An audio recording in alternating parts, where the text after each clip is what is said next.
So do you know who your sacred friends actually are? They're probably not who you think.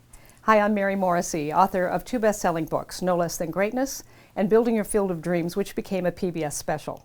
I'm also the founder of Life Mastery Institute. Many, many years ago, I was working with a technology, with a system of transformation and the ability to take dreams and turn them into reality. And I one day asked myself, if I could talk to anybody on the planet and ask them any question I wanted, who would I want to talk to and what question would I ask? And within a few moments of considering who on the planet I might actually talk to, the idea of getting to have the opportunity to talk to the Dalai Lama and ask him a question. I'd heard him speak. I'd gone to a stadium with thousands of people, sat up in the nosebleed seats and heard him speak, and I was moved by his message. And I'd known that for over 40 years there'd been a systematic decimation or seeking to decimate the Tibetan culture that had been going on. He had to escape, as the Tibetan leader, had to escape Tibet at 14 years old. As the world leader of the Tibetan culture, he's won the Nobel Prize for Peace, and I couldn't hear any bitterness in him, even though he's lost his land and many of his people have been tortured and imprisoned for years, and the decimation of temples that had been there for thousands of years, but I could hear no bitterness in him. I could hear no anger, no revenge making, no blame in him. And I thought, how do you do that? How do you go through what he's gone through and not have any bitterness in you or resentment? And so I dreamed that someday I would have the opportunity to sit with him and ask him, how do you do that? How do you go through what you've gone through and have no bitterness in you? Because I thought, well, if I knew anybody who I might give a little pass to about having some resentment they carried around, it would be him. Well, a number of things happened, as it happens in dream building. And a number of years later, I got a call from the Office of Tibet with an opportunity to go to Dharamsala, India, and meet with His Holiness and have an interview regarding whether or not the group I represented would actually have the opportunity to facilitate 3 week-long meetings where His Holiness and world leaders would gather together to discuss how to solve the world's most pressing problems. When I got to that interview and I went through security and came in to sit down with him and have a cup of tea, and when I asked him, may I ask you a question? He said, yes. This was after he'd asked me all the questions of the interview and had selected our group to be the group facilitators. So I did have that privilege to work with him over the course of 7 years. But in that first interview, when I said, I just have to ask you, I've heard you speak in large stadiums, I've read your books, but you've been through a very tough thing, you, your people, your culture.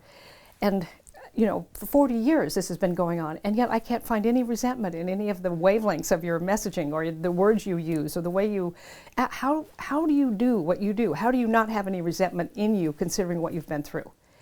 And he looked at me and he said, oh, everyone has friends. We all have friends. Friends, easy love, easy forgive. But we have our sacred friends. Sacred friends, very, very difficult. He said, Chinese government, my sacred friend. He says, not Chinese people, Chinese government. Chinese people don't do this. It's Chinese government that does this. And then he said, the Chinese government is my sacred friend because without the Chinese government doing what they've done, I would never have had to evolve my heart to be bigger than the pain they bring. Now, there's a particular practice that he uses in order to have a love in him that's bigger than the pain that can come his way.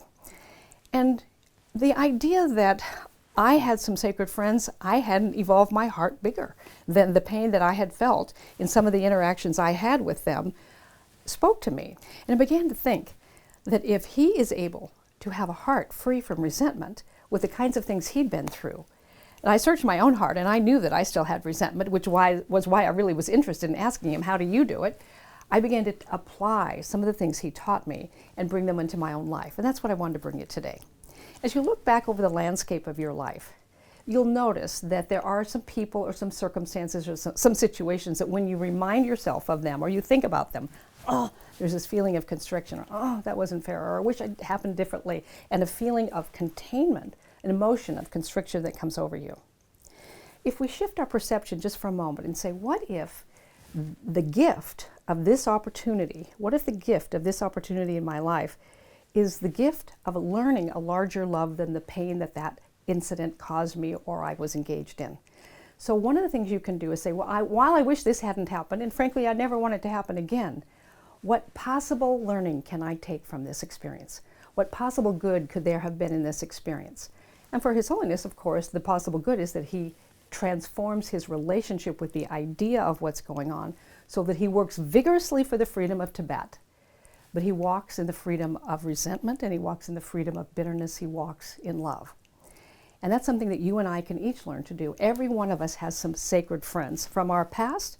You may even have an active sacred friend right now in your life. So the power of what he taught me was that no matter what face the sacred friend wears, it's actually an act of something inside that's seeking to help you become bigger and better by means of overcoming the resentment, releasing the bitterness, and instead of being bitter, you can actually become better. If you've enjoyed this video, please share it. Share it with everybody that you know.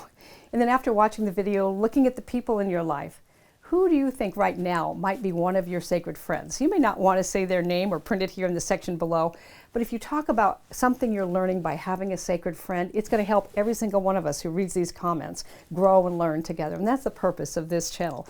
So don't name the person. Just what role are they playing in your life? And what are you learning by means of having this sacred friend? Join in the conversation. Share your thoughts with me in the comments below.